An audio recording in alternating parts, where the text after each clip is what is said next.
I know this meal don't look the best, but it is the best. I got some salmon, a sweet potato that's kind of burnt, and I got some broccoli. But these are examples of the meals and the things that I eat for anti-inflammatory. I learned that when you have a disc herniation, it's all inflamed. And so my mindset was, what can I do to get rid of the inflammation as much as possible? I almost forgot to tell y'all, this is one thing that I started doing too. This is 100% tart cherry juice, and it's supposed to be really good for anti-inflammatory. I take 4 ounces of this 3 times a day. In the morning, when I get up, for lunchtime, and for dinner. This is how I'm living. This is how I'm getting down. But I'm getting better now. And I just wanted to show all the stuff I've been taking.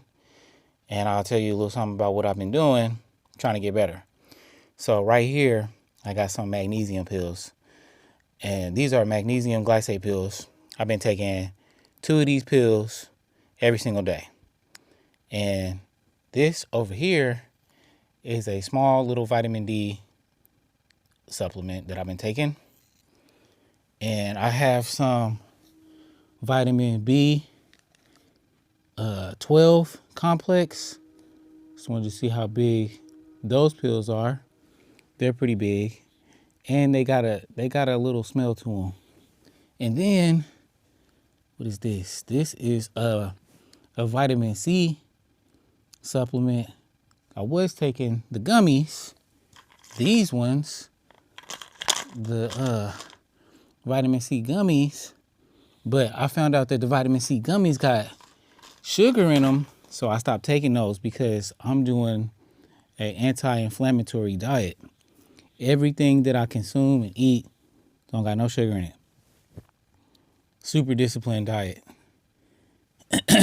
Then I had to take this steroid, prednisone. It was a high dose steroid. I don't know if it helped or if it did anything, but I finished the whole bottle. You can see the bottle's empty. Took the whole bottle of that.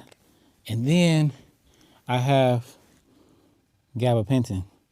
And they started me out with a low dose of 100 milligram. And then they told me to bump it up to 300 a day.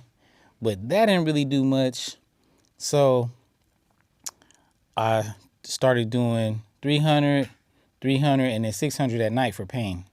This is where I live, on the floor, and I got this big old pillow. My wife got it for me.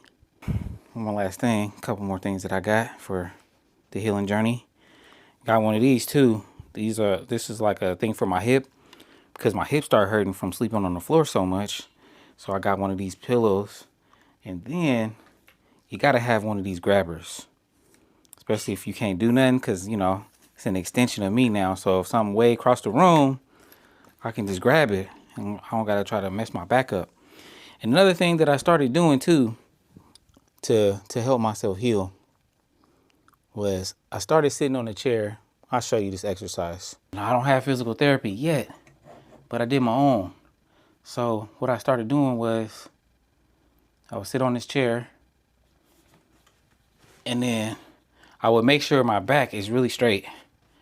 And then I'll put my hands up like this, and then I would lean forward as much as I could and just hold, just like this. And I can feel it in my low back, and I can feel it also in my hamstrings, because my hamstrings is weak.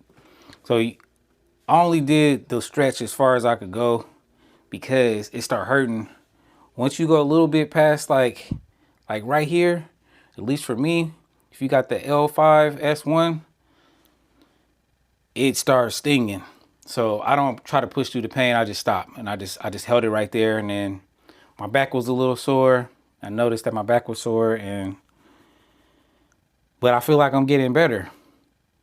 No wheelchair today. And then last thing I did, I got the hanging bar. I already had it. It's a pull-up bar that you can put on your doorway. I'll show you real quick. I got one of these little bars right here and I hang on it. If you messed up, there's some tips for you right there to get better. Hopefully you start healing a little bit. And I'll just keep on. I bought some new stuff today. I got some creatine and some lion's mane mushroom powder extract. So we're gonna see what that do as well. It's supposed to help with the nerve. So this is a update on the injury, and this is my timeline. So I got hurt on March 20th. March 26th, I had an MRI confirmation of the herniated L5-S1 disc. And then on March 30th, I started taking low dose gabapentin every day. So it was like, I think 300 milligrams for the total day. So I would take it 3 times a day. And on April 4th, I had my first acupuncture appointment going twice a week. And on April 7th, they told me to increase my gabapentin dose from 300 a day to 900 milligrams a day. And then that didn't work.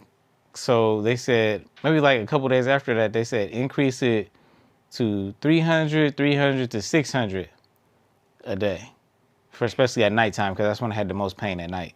So in 3 weeks time, today is my best day of my life so far since I got hurt.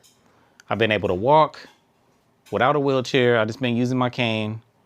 The numbness is going away in my foot. Last night I woke up, I feel like my foot was on fire all night. And then this morning when I woke up, I could feel my toe, my big toe. It wasn't numb no more. I was kind of happy.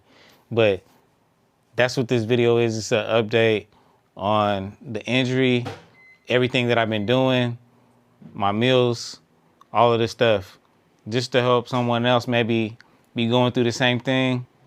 This is everything I've been doing, and maybe you can think about putting some of this stuff in